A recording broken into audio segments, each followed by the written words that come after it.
93.5 red FM पे एक कहानी ऐसी भी सीजन 2 प्रवीण के साथ।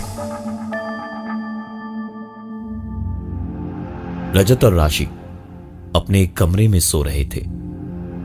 नींद गहरी ही थी, लेकिन अचानक एक आवाज से रजत की आंख खोली।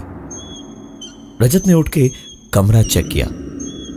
कहीं कुछ भी ऐसा नहीं था जिससे ऐसी आवाज हो। रजत ने गौर से सुनने की कोशिश की तो समझ आया कि आवाज दरअसल घर के अंदर नहीं, बाहर से आ रही थी। खिड़की से बाहर झांक के देखा तो गार्डन में लगा झूला ही एक ऐसी चीज थी जिससे ये आवाज आ सकती थी, लेकिन वो भी बिल्कुल पसरे हुए सन्नाटे जैसा ठहरा हुआ था और आवाज भी अचानक से आते आते थम गई थी। रजत ने थोड़ी देर और देखा और फिर सोने को लेटा, लेकिन ज्यादा देर नहीं, क्योंकि कुछ ही देर में दोबारा वही आवाज उसे सुनाई देने लगी। रजत उठा और उठकर खिड़की के बाहर देखने की बजाय इस बार सीधा नीचे उतर के बाहर ही निकल पड़ा और दरवाजे से निकलकर उसने देखा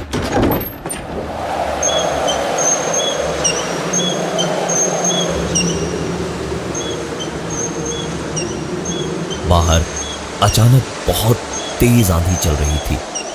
पेड़ पौधे पत्तियों की सरसराहट बहुत तेज थी।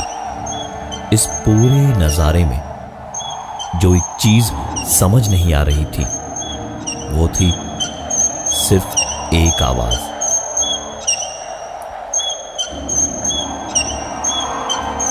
झूला अभी तक वैसे का वैसे ही ठहरा हुआ था, लेकिन आवाज ऐसी थी जैसे कोई उस झूले पर झूल रहा हो। रजत ने इस कोने से उस कोने तक देखा। आंधी जब और तेज हो गई तो उसने अंदर वापस जाना ही बेहतर समझा। दरवाजा बंद किया तो जैसे आंधी की आवाज हल्की हल्की दबते गई, पर अभी भी समझ आ रहा था कि बाहर कैसा कोहराम मचा हुआ था। वापस अपने कमरे में पहुंचा ही था कि अचानक आंधी तूफान की सारी आवाजें बंद पड़ गई, लेकिन आती रही तो सिर्फ एक आवाज। माजरा क्या है, ये देखने को जैसे ही रजत खिड़की पर पहुंचा तो बाहर झूले की ओर देखकर रजत को जिंदगी में पहली बार एक ऐसा एहसास हुआ जैसे वो इंसान नहीं, कोई भारी पत्थर है।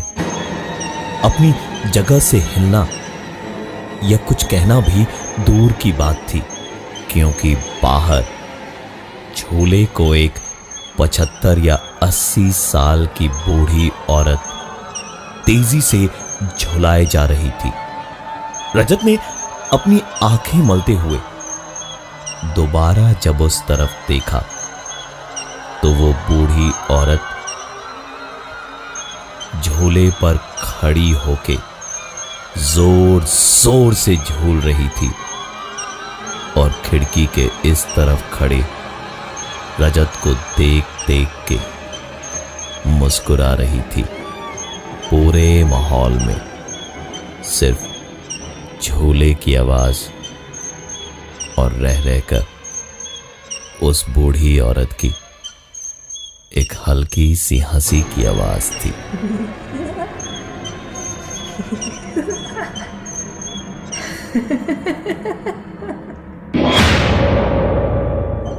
कुछ देर तक तो रजत खौफ से हिल भी नहीं पाया।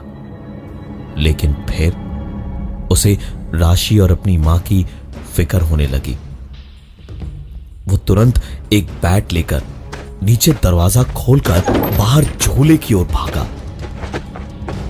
उसे देख के जैसे उस हंसती हुई बूढ़ी औरत के पैरों में बिजली दौड़ गई थी। वो तुरंत झूले से कूदकर वहां से चीखती हुई भागी और मकान की तकरीबन 10 फुट ऊंची 4 दीवारी को ऐसे फांद गई जैसे वो कोई इंसान नहीं बल्कि जानवर हो।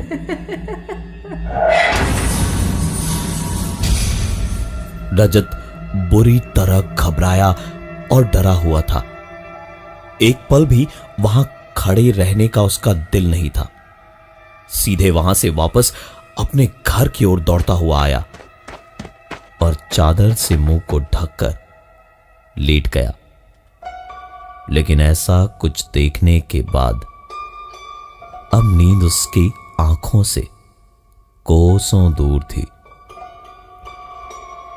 चादर को ओढ़े हुए, आंखें बंद करके कांपता हुआ बस दुआ कर रहा था कि नींद आ जाए, बस नींद आ जाए। लेकिन नींद इतनी आसान नहीं थी। कुछ देर में उसका कांपना कम हुआ तो अचानक ऐसा लगा जैसे चादर के ऊपर से कोई उसके शरीर पर अपने हाथों को फेरा रहा हो।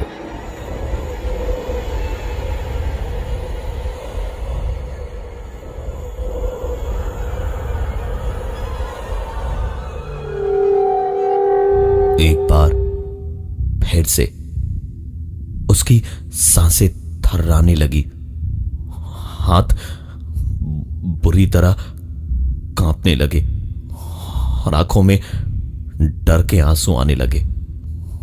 और इसी डर से हारते हुए आहिस्ते आहिस्ते रजत ने चादर अपने चेहरे से हटाई तो बर्फ सी ठंडी सांसें उसके चेहरे पर फेंक दी। वही बूढ़ी औरत रजत की आंखों से सिर्फ 2 इंच की दूरी से उसे देखकर जोर से चीखी।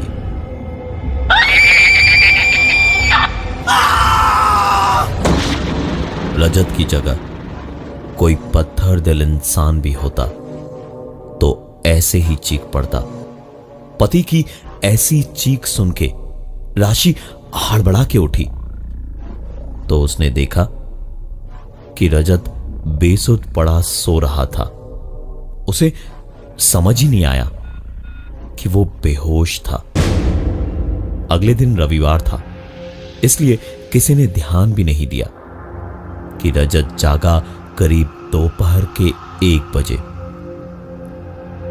रजत को भी कुछ याद नहीं आ रहा था कि वो सो रहा था या बेहोश था, या ऐसा क्या हुआ कि वो कल रात बेहोश हो गया।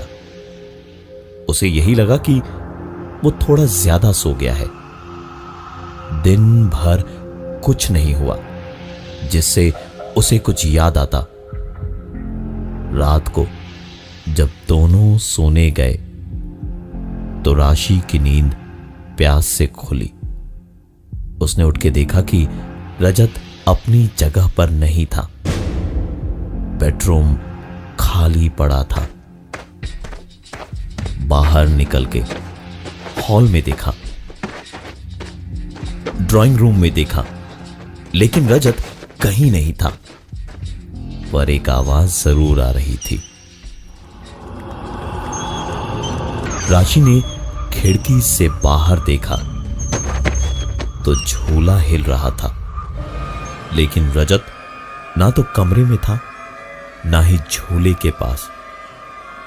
राशि चुपचाप धीमे कदमों से नीचे उतरी। दरवाजा खोल के जरा सा सर उसने बाहर निकाल के झांका तो पाया कि रजत हंसता हुआ गार्डन की ओर देखकर अपने हाथों को हिला रहा था और वो आवाज आती जा रही थी। वो बैठ के खाली हाथों को हवा में आगे करता तो तकरीबन 15 से 20 मीटर की दूरी पर लगा वो झूला वहां गार्डन में अपने आप आगे चला जाता। रजत यहां अपने हाथों को वापस पीछे करता तो वो झूला अपनी ही मौज में वापस हवा को चीरता हुआ आता जाता और फिर रजत उसे यहीं से बैठे बैठे धक्का देकर वापस हवा में उछाल देता। कुछ 1 मिनट भर का वक्त लगा राशि को खुद को समेटने के लिए। चुपचाप धीमे धीमे वापस रजत की मां के कमरे में राशि गई और उन्हें आहिस्ता से जगा के बाहर का ये नजारा दिखाने के लिए लाई तो देखा ना बाहर बरामदे में रजत था और ना ही झूला हिल रहा था। सन्नाटे में गूंजती सिर्फ झिंगुरों की आवाज ही थी। राशि को उसकी सास बेटी की तरह प्यार करती थी और रजत से कहीं ज्यादा भरोसा बहू पर करती थी।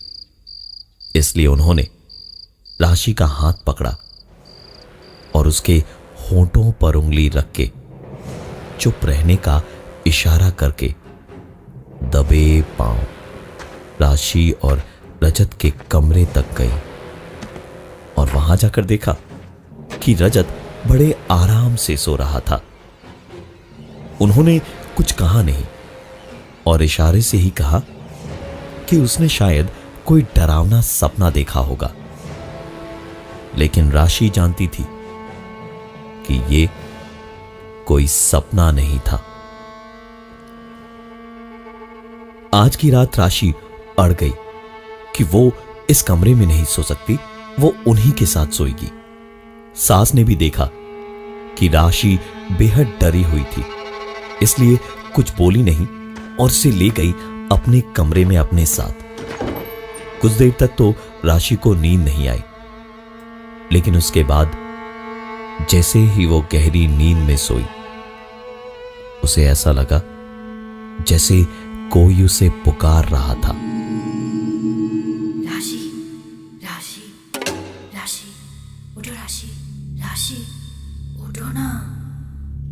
राशि ने आंखें खोली तो सांसें हलक में अटक कर रह गईं। दम ऐसा घुटा जैसे लगा कि शायद सर के अंदर की नसें फट जाएंगी, क्योंकि उसके ठीक सामने दरवाजे को हल्का सा खोले अंदर झांकती हुई एक 75 या 80 साल की बूढ़ी औरत, बिखरे बाल और पूरी सफेद आंखें लिए हल्की हल्की आवाज में एक डरावनी हंसी हंस रही थी।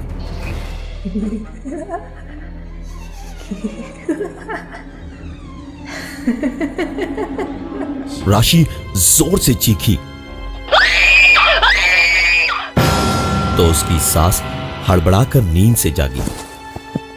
दोनों ने किसी के भागने की आवाज कॉरिडोर में साफ साफ सुनी, जो आवाज रजत के कमरे में जाकर अपने आप बंद हो गई। दोनों पीछे पीछे रजत के कमरे में पहुंचे तो देखा रजत लेटा था, लेकिन उन दोनों के कमरे में पहुंचते ही बिल्कुल सीधे सीधे उठ के बैठ गया, जैसे किसी ने उसे बांध के रखा था। वो उठ के बैठते ही वैसे ही हल्की हल्की आवाज में हंसा जैसे वो बुढ़िया हंसी थी, और फिर एक गहरी सांस भरते हुए उसने कहा, यहाँ अगर चैन से रहना है तो मुझे मुक्ति दिला दो, उस झूले के नीचे मैं मिलूंगी। दाह संस्कार करा दो, मैं चली जाऊंगी, वरना। इतना कह के उस औरत और अपनी आवाज की मिली जुली चीख के साथ ही रजत बेहोश हो गया। रजत की मां उम्र होने के बावजूद बहुत ही सख्त जान थी। उन्होंने अगले ही दिन कुछ मजदूरों को बुलवाया और झूले के आसपास खुदाई करवा के देखा तो करीबन 15 से 20 फीट की गहराई में एक पूरा कंकाल निकला। घर की नींव की खुदाई के लिए तो देखा था, लेकिन गार्डन में खुदाई हुई ही नहीं थी, इसलिए यह कंकाल किसी के हाथ नहीं लगा। जब इस घर को बनाया जा रहा था, उस कंकाल का दाह संस्कार करवाया गया और फिर काफी पूछताछ करने पर पता चला कि ये पूरी जमीन और यहां पहले जो पुराना टूटा फूटा मकान था, उस जायदाद की कीमत काफी थी। काफी बुरी नजरें भी लगी थी उस पे। जब वो औरत कुछ भी बेचने को तैयार नहीं हुई तो एक दिन कुछ लोग जोर जबरदस्ती से उस घर में घुसे और उसके अगले ही दिन से वो किसी को दिखाई नहीं दी। रजत ने कुछ ही वक्त पहले ये जमीन काफी ऊंचे दामों में खरीद तो ली थी, अपने मन मुताबिक एक आशियाने को बनाने के लिए। इतना सब कुछ होने के बाद अब वैसे तो सुकून से ही सब रह रहे थे, लेकिन उस झूले पर आज भी कोई बैठ नहीं पाता। जो भी उस झूले पर बैठ के झूलने की कोशिश करता है तो झूला अपने आप टूटकर गिर जाता है। मैं हूं प्रवीण और ये थी आज की एक कहानी ऐसी भी।